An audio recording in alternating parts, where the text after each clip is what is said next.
Web TV Boza. C'est laquelle? C'est celle-là qu'on prend? On prend la casquette à pied. Oui, c'est égal. Pourquoi on ne va pas sur la rue principale?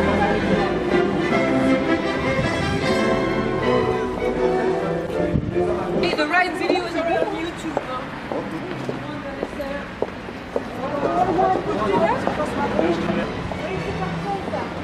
C'est génial, George. C'est pas celle-là encore. Pour le bourgmestre. Ah. Merci pour la salle. Pas sur les passages comptés.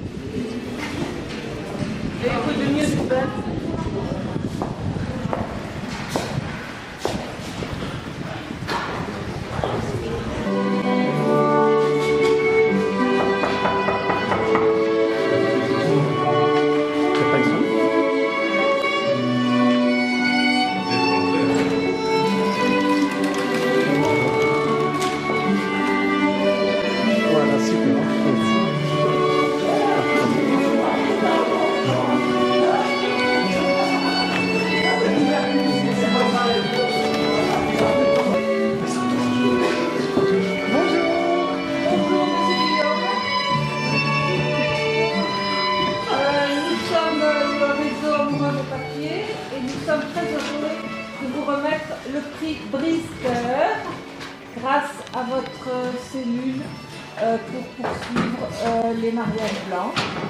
Donc vous avez aussi ici toute l'explication des raisons pour lesquelles nous vous remettons ce prix, notamment puisque vous avez été félicité par le journal Le Peuple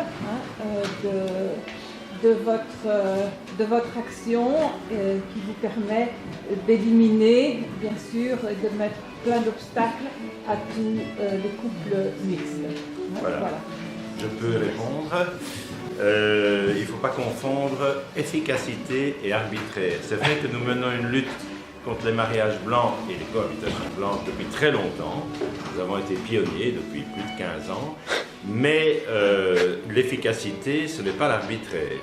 C'est-à-dire qu'en réalité, quand on refuse un mariage ou une cohabitation, on se fonde d'abord sur un avis défavorable du parquet et de la police. Et en plus, les intéressés ont une possibilité de recours au tribunal. Ils peuvent s'adresser au tribunal et le tribunal examine le bien fondé de leur réclamation. Et pour ceux qui s'adressent au tribunal, c'est-à-dire tout de même moins d'un sur deux, eh bien, je gagne 73%.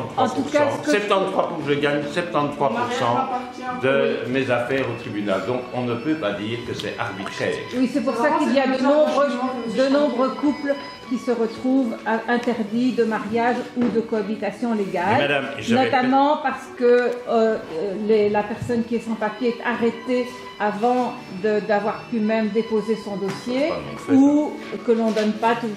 Bon, nous vous prenons aussi comme symbole pour de nombreuses communes qui vous imitent, avec des enquêtes systématiques et qui sont vraiment intrusives, avec le refus de délivrer le récépissé lorsque les personnes donnent leur dossier, et en tout cas un grand nombre d'arrestations, des difficultés pour la transcription aussi des mariages qui sont célébrés à l'étranger. Ça c'est exact, voilà. Mais parce qu'on a reçu des instructions du parquet de devoir faire également des surséances et des refus pour les mariages célébrés à l'étranger.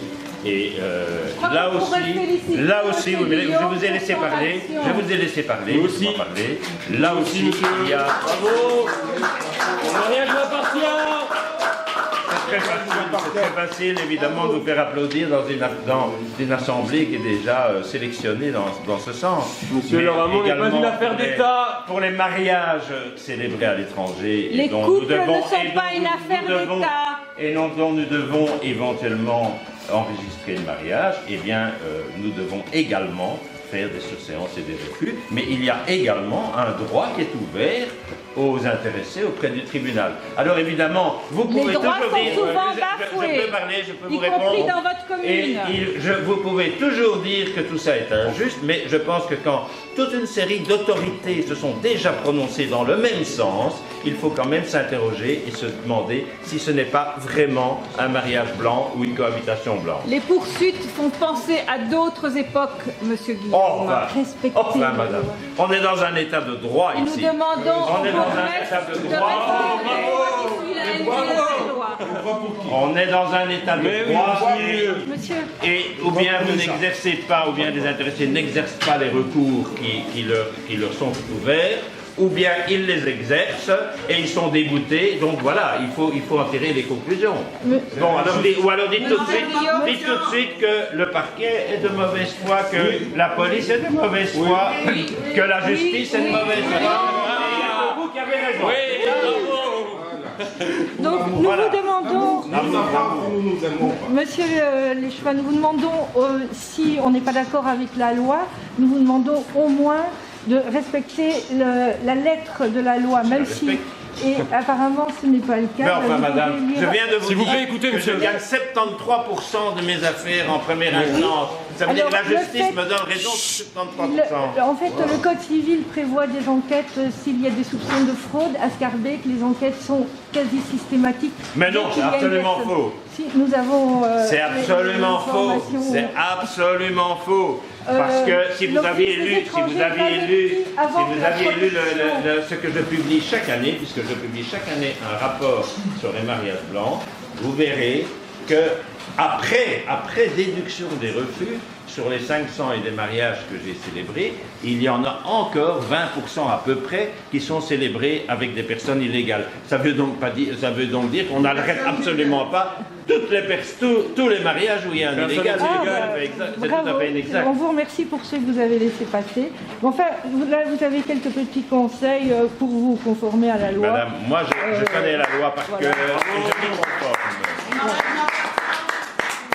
Je m'y conforme, et si dans un état de droit la justice vous donne raison, il faut en tirer les conclusions qui s'imposent. Merci. Voilà.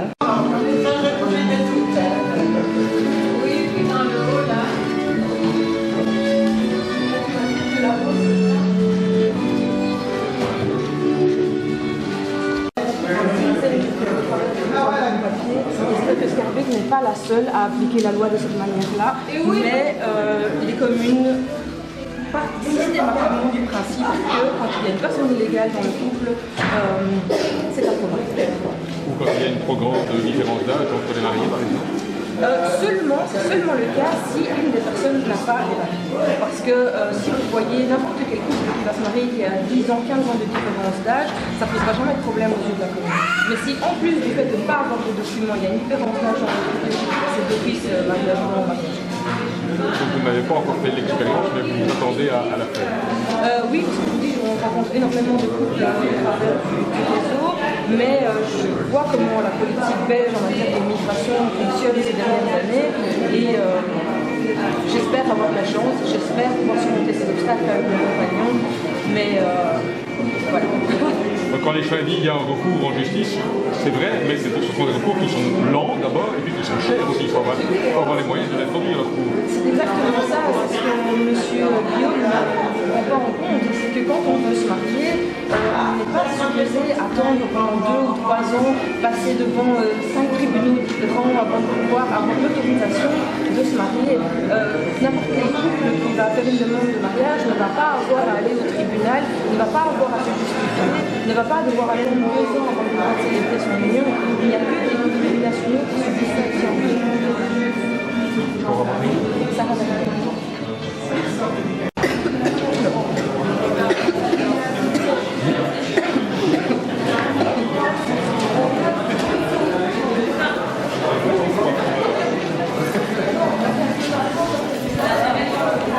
Nous sommes là aujourd'hui pour la 3e action Saint-Valentin du réseau Amoureux Vaupatier. Nous avons remis le prix Pritzker à l'échevin de l'état civil Bernard Guillaume. Monsieur Guillaume est en roue libre depuis plusieurs années déjà en matière de suspicion et d'attaque systématique des couples binationaux. Nous avons donc remis un prix et lui fait savoir que nous ne sommes pas d'accord avec sa politique et que un couple binationaux n'est pas forcément un couple faux, un couple qui peut s'aimer, tout comme un couple classique. Et ce n'est pas parce que l'un des deux n'a pas les bons papiers qu'il n'y a pas d'amour. Voilà, super.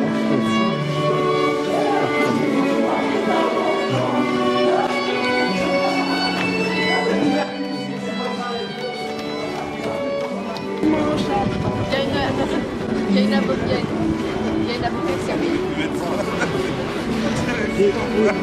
Uniquement au niveau.